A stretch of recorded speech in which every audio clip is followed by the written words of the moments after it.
A BBC investigation has revealed the scale of operations by a shadowy Russian mercenary group in Libya Civil War, which includes alleged link to war crime and the Russian military involvement. A Samsung tablet left by a fighter for the Wagner group exposes its key role as well as traceable fighter codenames, and the BBC has a shopping list for state-of-the-art military equipment which experts witnesses say could only have come from Russian army supplies. Russia denies any link to Wagner. The Wagner group was first identified in 2014 when it was backing pro-Russian separatists in the conflict in eastern Ukraine. Since then, it has been involved in regions including Syria, Mozambique, Sudan, and Central African Republic. Wagner's fighter appeared in Libya in April 2019 when they joined the forces of General Khalifa Haftar after he launched an attack on UN-backed government in the capital, Tripoli. The conflict ended in ceasefire in October 2020. The Wagner group is very secretive, but BBC have managed to gain rare access to two former fighters.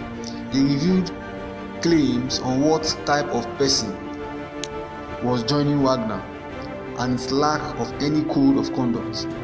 There is little doubt about that they killed prisoners, something one ex-fighter freely admits. A Libyan villager showed images of a relative who was killed. The villager says he survived himself by playing dead, they alleged. Describing another possible war crime, a Libyan government soldier also claimed or alleged that he recalled how his comrade surrendered to Wagner fighters but was shot twice in the stomach. The soldier have not been seen since, nor three other friends taken away at the same time. The Samsung computer tablet also provided evidence of the mercenary involvement in the mining and booby trapping of civilian areas. Placing landmines without marking them is a war crime. Just hours after the release of the BBC report into Wagner's activity in Libya, the Deputy Public Prosecutor at the Libyan Military Prosecutor's Office, Mohamed Garouda, announced that an arrest warrant had been issued for the son of late Libyan leader Muammar Gaddafi, according to the order, which was released internally last week. Saif al-Salam Gaddafi is wanted on charges of war crimes committed by the group during General Haftar offensive against the capital, Tripoli. He was arrested during 2011 uprising in Libya and later sentenced to death in absentia over violence against protesters in 2017. However, he was released by the militias holding him. Saif al-Islam has long been suspected of having connection to Russia and the Wagner group and is believed to be Moscow's favorite candidate to rule Libya, which is not bad anyway. The revealing Samsung tablet. The tablet was left behind an unknown Wagner fighter after the group fighter retreated from areas south of Tripoli in spring 2020. The content include maps in Russia of the front line, giving confirmation of Wagner's significant presence and an unprecedented insight into the group's operations. There is drone footage and code name of Wagner fighters, at least one of whom the BBC believed it has identified, saying the tablet is in a secured location. The shopping list. The comprehensive list of weapons and military equipment is included in the 10-page document dated 19 January 2020, given to the BBC by a Libyan intelligence source and probably recovered from a Wagner location, also alleged. The document indicates who may be funding and backing the operation. It lists materials needed for the completion of military objectives, including 4 tanks, hundreds of Kalashnikov rifles, and a state-of-the-art radar system. A military analyst told the BBC that some of the weapon technology would only be available from the Russian military. Another expert said the list pointed to the involvement of Dmitry Utkin.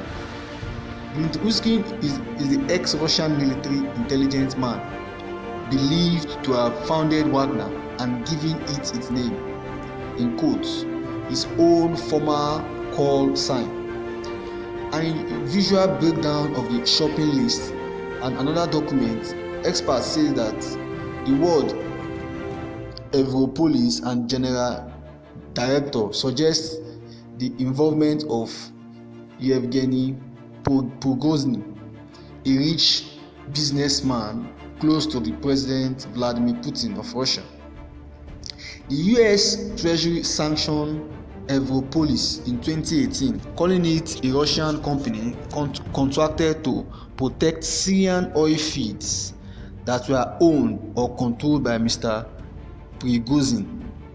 Investigation by Western journalists have linked Mr. Prigozhin to Wagner. He has always denied any link to Evropolis or Wagner. A spokesperson of Prigozhin told the BBC that Yevgeny Prigozhin has nothing to do with Evropolis or Wagner. Mr. Prigozhin commented that he has not heard anything on the violation of human rights in Libya by Russians. I am sure that this is an absolute lie. Russia's Ministry of Foreign Affairs told the BBC it is doing its utmost to promote a ceasefire and a political settlement to the crisis in Libya. It added that the details about Wagner in Libya are mostly based on real data and we are aimed at discrediting Russia's policy in Libya. What is Wagner? Its ex-fighter speak. Officially, it does not exist, but up to 10,000 people are believed to have taken at least one contract with Wagner since it emerged fighting alongside pro-Russian separatists in eastern Ukraine in 2014.